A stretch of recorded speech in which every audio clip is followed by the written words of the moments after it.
সংগ্রহশালা পঞ্চায়েত চং বাইরনাহারি 619টা ভোট বলপুর পঞ্চায়েত 5/6 দামসাও 63% ভোট লেখা ভোট সেন্টার রেখা Amtali Ringnagar bureau report north east Tripura.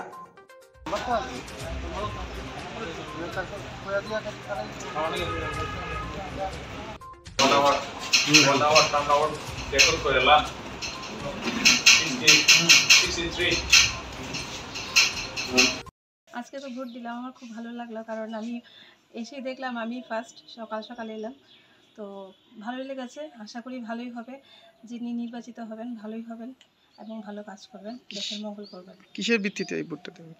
কিসের ভিত্তিতে? আমি তো আমার মানে সার্বিক ভালো হবে ভেবেই দিলাম।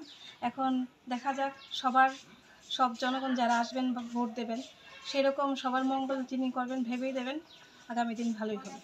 আপনার নামটা? আমার নাম অনামিকা দাস।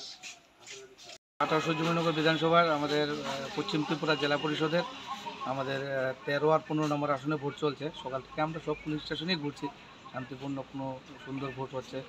সকাল থেকে সবাই বেরিয়ে স্বতঃস্ফূর্তভাবে সবাই ঘর থেকে বেরোচ্ছে, সুন্দর ভোট হচ্ছে। এখন পর্যন্ত ভোট পড়েছে? এখন তো মাত্র শুরুবাতি ভোট, এখন সেরকম কোনো সব জায়গা থেকে রিপোর্ট আসেনি, স্টার্টিং একটু আগে থেকে স্টার্ট করেছে মাত্র ভোট। আপনার নামটা? আমার নাম আন্তু দেবনাথ, মন্ডল সভাপতি সূর্যমণি। কোনো ধরনের অপ্রীতিকর ঘটনা? না না না, এসব কোনোরকম ঘটনা নেই। অ্যাকচুয়ালি পঞ্চায়েতে তো কোনো প্রতিদ্বন্দ্বিতা নেই, পঞ্চায়েত সমিতিতে নেই, শুধু জেলা পরিষদে একজন প্রার্থী আমাদের এই 15 নম্বর আসন থেকে, তাও আমাদের বিধানসভা না, অন্য কোথাও থেকে এসে এখানে দাঁড়িয়েছে, ওনাকে কেউ চিনিই না।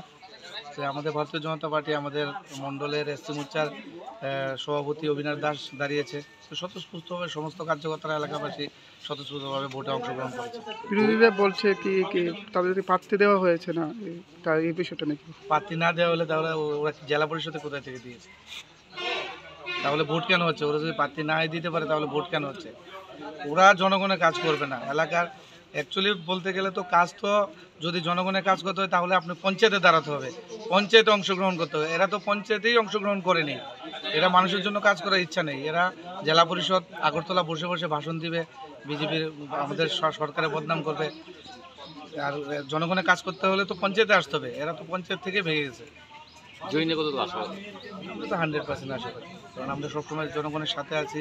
এলাকার আমাদের মাননীয় বিধায়ক মহোদয় সবসময় এলাকাতে কাজ করেন, সবসময় এলাকার জনগণের সর্বদা সমস্যা নিয়ে কাজ করেন, তা আমরা 100% আশা করি।